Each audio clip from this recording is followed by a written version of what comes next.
Welcome back to WTO 11 Your Day. We helped you tackle back to school for the kids, and now we want to focus on your prospective college students. Maybe you're touring colleges and trying to figure out the planning and processing for what's next. Greg Owens of Star's Prep and Tutoring has some ideas. Greg, good morning. Thanks so much for joining us. Good morning. Thanks for having me. So when we're looking at this college process, it can be overwhelming and frankly pretty stressful. What kind of tips do you like to start students and their parents off with? Well, number one, preparation for college starts the moment a kid enters school. I have a kindergartner named Asher.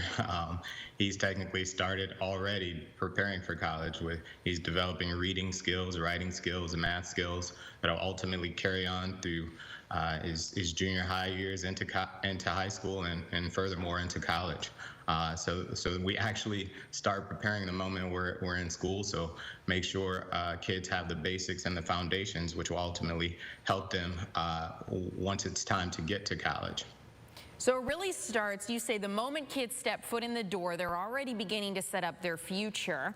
What can kids be doing right now to start preparing in terms of their college applications, their resumes? How does that play into success in looking for where to end your higher education?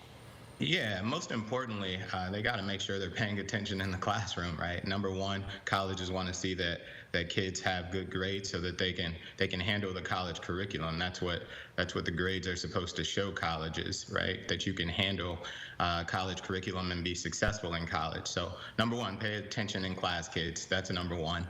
Secondly, colleges want to see good ACT and SAT scores, but the ACT and SAT scores are based on what students should have learned in high school, in the classrooms in high school, which takes me back to point number one, pay attention in the classroom. Colleges also want well-rounded students, so students should get involved at school. Whether you play a sport or you're in band and musical clubs, do something. Colleges also like to see some leadership ability. So if you can be a captain of a team, an officer in a particular group, or the president of an organization, you can stand out that much more. Some people don't have time to get involved in some of those things, so they have to work, right? Right. But work is also a good thing. Colleges want to see students that have work experience as well. So all of those things are important. And you know, you were speaking a little bit about the importance of standardized testing, right? ACT, SAT. What if you're an anxious tester, and you have a great GPA, you know your stuff, but it comes to test day and it's just not going for you? Do you have any kind of tips for those standardized testing scores and how to kind of relieve your own anxiety? Yeah, some of it starts with preparation, right? I always give the example of if a kid is given a test full of multiplication problems, chances are by the time you get to high school, you've mastered multiplication. But if I give you a test full of multiplication problems, you're not anxious because you're prepared and you understand multiplication and you know it well.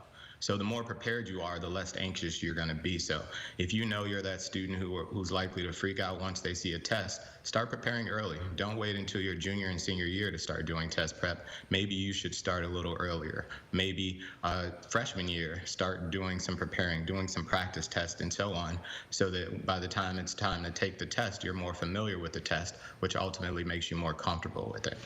Practice and preparation, so key to success.